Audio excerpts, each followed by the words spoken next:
Hello, everyone, and welcome to episode 113 of the Dear Herbalist podcast titled Understanding Detoxification, Purpose, Process, and Misconceptions. If you are new here, you are most certainly welcome. Welcome. And if you are a returning listener, thank you so much for your continued support. Today, we are starting a crucial series. Okay, one of 4-part series for this month of April, where we are talking about detoxification. So why are we talking about detoxification? We are talking about detoxification, one, because it's important. The springtime is the time where everybody wants to go on a juice cleanse, a fast, water fast, cleanse this, detox this.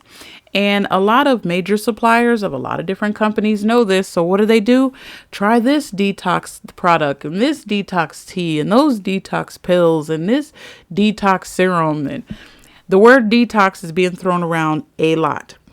There are many misconceptions and many misunderstandings about the detoxing process. So we're going to talk about that today.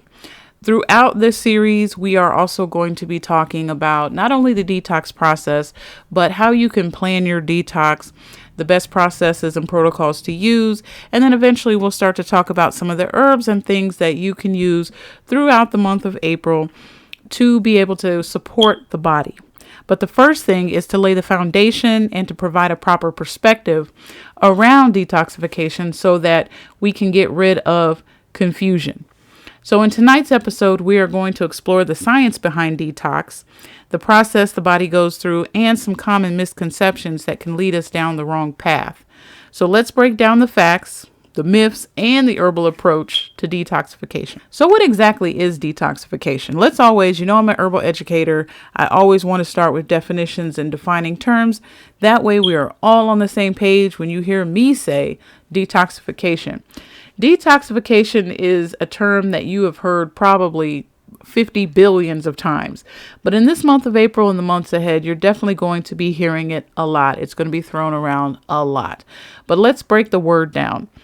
The etymology of the term detox originated around in 1972, and it was primarily as a term used in addiction treatment, with detoxification first popping up back in 1905. But herbal traditions have been practicing detox principles for centuries. Make no mistake about that. You can think of the Native Americans with the sweat lodges. You can think of the Ayurvedics with the Panchakarma and the traditional Chinese medicine dietary therapies. They've been doing this for centuries. And these cultures recognize the need to clear out the toxins long before modern science actually put a name to it. So let's look at the scientific basis. Now, from a scientific standpoint, the detoxification process involves 3 key processes. 1, biotransformation, and this is the liver plays a key role in processing toxins. The second is elimination, and this is where your organs, including the kidneys and the skin, work to get rid of the waste from your body. And then protection. And this is where the antioxidant systems in your body help prevent cellular damage that are occurring from the toxins in your body. So from an herbalist perspective, detoxification is not about forcing toxins out quickly, but rather about supporting your body's natural ability to process metabolic byproducts, neutralize environmental toxins, and to be able to maintain balance and, or as they say, homeostasis within the body. So these are the processes that are involved already in the body to help, quote unquote, detox the body. So let's look at how the body naturally detoxifies itself. Okay, let's take a closer look at how the body does this on its own naturally. Let's start with the liver. So the liver's 2-phase process. This is the body's main detox organ, and it handles toxins through a 2-phase process. So during phase 1, special enzymes called cytochrome P450, they turn fat-soluble toxins into intermediate substances. And in phase 2, the body adds different compounds like sulfate and methyl groups to these substances, making them now water soluble so that they can be easily removed from the body. So this is the liver's two-phase process. Now, the body also has other elimination systems that help as well. And some of these systems are the kidneys. The kidneys actually filter 200 liters of blood a day and excrete, which means to get rid of, water-soluble toxins. The next collaborating elimination system is your skin. And the skin has sweat glands to help eliminate heavy metals. Next is your lymphatic system, and this removes cellular waste and pathogens. And then you have your digestive system, and this is where fiber, if you're eating it and you need to, fiber binds to the toxins in your digestive system as well so that it can eliminate the toxins from the body. So these are the systems and the detoxification organs that the body already has within it. And these are their functions and goals. So if you are an herbalist, herbal enthusiast, or even just a person in this world considering detox, understand that your body does have the mechanisms inside of it already to detox. All right. Now let's talk about the purpose of detoxification. So why should you even detox at all? What is the point? Let's break it down.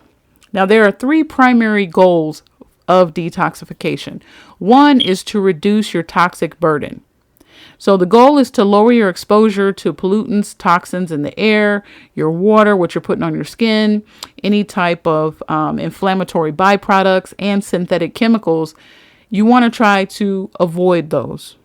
And we encounter them daily, right? The second reason, the other goal of detoxification is to enhance your organ function, because your organs functioning are very, very important.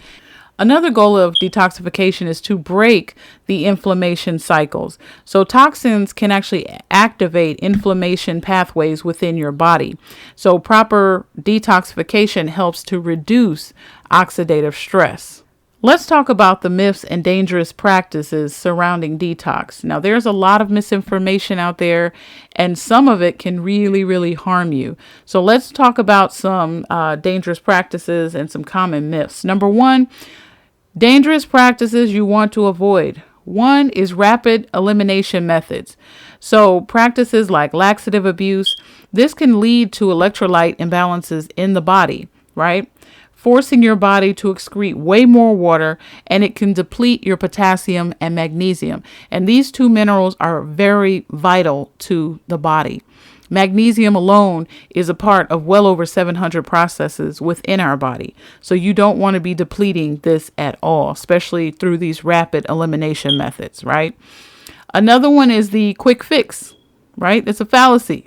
There is no, in 24 hours you can drink this special drink and you're just completely cleared of every toxin that is in your body. That is a fallacy. And the reason why a lot of these companies are making all this money is because they're feeding on people's need to have that quick fix. So if you're somebody, it's like, look, I don't want to go through a process. We don't like processes, right? Only process that a lot of people out there like is processed food. Other than that, they don't like a process. So what they want is, I just need to take a pill. I need to drink a drink. And once I drink that, I'm good. I don't need to change my lifestyle. I don't need to change my habits as far as stress, alcohol, drugs, whatever. I don't need to change any of that. I could just go ahead on and drink this drink and boom, I'm good. And they think that works. And that's a dangerous practice. Dangerous, because a lot of these quote unquote detox drinks are nothing more than laxatives.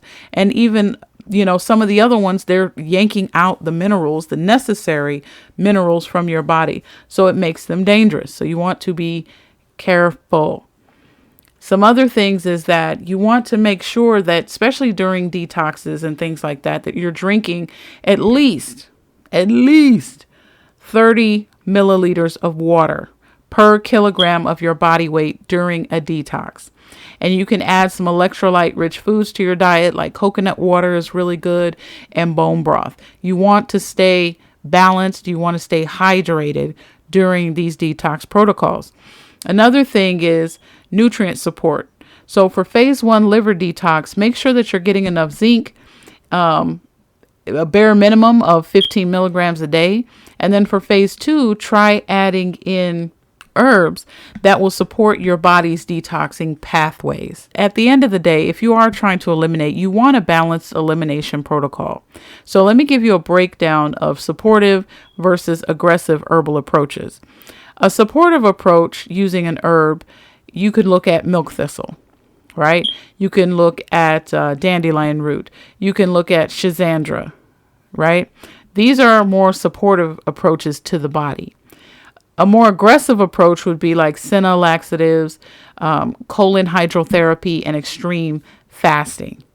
And of course, with all of those, you want to be very, very careful because of what happens when you're eliminating so much so fast.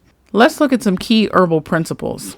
So number one, you want to create a synergistic formulation. You really do. You want to combine herbs that support the liver, the action of those herbs, they call them hepatics. And then you also want to support herbs to support the kidneys. They call those diuretics. And lymphatic system, they call those alternative herbs. So you want to make sure that you find herbs that support these three detoxification systems for a more balanced approach. The second thing is that you want to dose gradually. So start with a smaller dose, especially those that may be sensitive to different types of herbs, and then dose it higher gradually. And then third, monitor any type of responses. So you want to track bowel movements, energy levels, skin reactions, making sure that everything is functioning properly. Because the goal with any time you're using herbs is to make sure that the herbs are supporting the body, not taking over or roughshotting the body's processes. And that includes the detoxification processes. And you definitely want to make sure that these organs are supported and they're functioning, because they too can get overburdened. If you're just toxic, eating toxic foods, thinking toxic thoughts, breathing toxic air, drinking toxic water, and your body is not able to eliminate the toxins as fast as you are ingesting them, that is setting up that pathway to disease or disorder in the body. So this is the reason why you have to have a proper foundational understanding of the detoxification process that the body is already doing. And as an herbalist, that's what we believe. The body can do the work. It really can. But because of what we do to it or ingest or what gets on our skin or our bodies or our minds or whatever, it causes these other type of toxic overloads, inflammation, and things like that, which break down the body's systems. And then now they're not able to function properly, thus entering in an imbalance and thus entering in dis-ease. All right, so I didn't want to talk too long as far as the foundation. I just wanted to make sure that before we dive into other things for the rest of this month, that I did lay a foundation as far as what the body can do. And really stress that detoxification is not about extremes. It's about supporting your body's natural processes. And there's a lot of myths and misinformation out there that can definitely lead us down the wrong path. But it's very important that you approach detox in a safe and balanced way. There is no one size fits all. There is no quick fixes. There is no drink this real quick and you get immediate results. You have to be very careful with those type of claims, especially when a lot of the reactions that occur in the body for whatever you put in your mouth is a chemical reaction. And because our body chemistries are different based on our own toxic loads and things that we got going on, no one can guarantee for certain anything that, they can't guarantee an outcome of what will happen once that detox drink hits your body chemistry. So the chemistry of whatever is in that drink or that pill, soon as it interacts with your body chemistry, no one can foresay 100% this is exactly what's going to happen. They can make predictions based on our basic level of understanding, but nobody can give you 100% this is exactly what's going to happen. And this is the reason why when you make those type of bold claims, you will have some unsatisfied customers because they're like, hey, I read the reviews, I bought your product and you said it was going to do all this. It didn't do a thing for me. Why? And nobody is ever going to respond with, well, hey, maybe it's something going on with your body chemistry. You probably need a further consultation. Please give my office a call. Shoot me an email. No. It's like, Oh, okay. Well, do you want a refund? That's it. That's all you get. But I'm out here to tell people this April, May, June, and July, be careful with these detox processes and understand what you are doing. Understand what the body can do and what it's already trying to do. And you're going to have to cease all of the unhealthy things that you are doing, especially if you're talking about cleaning out the body. So use herbs to safely support the body in a balanced way. And when you're using herbs, think of a strategy, not aggression. So in the next episode, we are going to dive into some herbal approaches so that you can now go a next step further and understand, how to do these things properly, how to set up protocols and things like that, and how to customize them for your own body. And if you like what you heard, please like, share, and subscribe. Follow me on all of my social media sites at The Demystified Herbalist. And until next time, family, I'm out.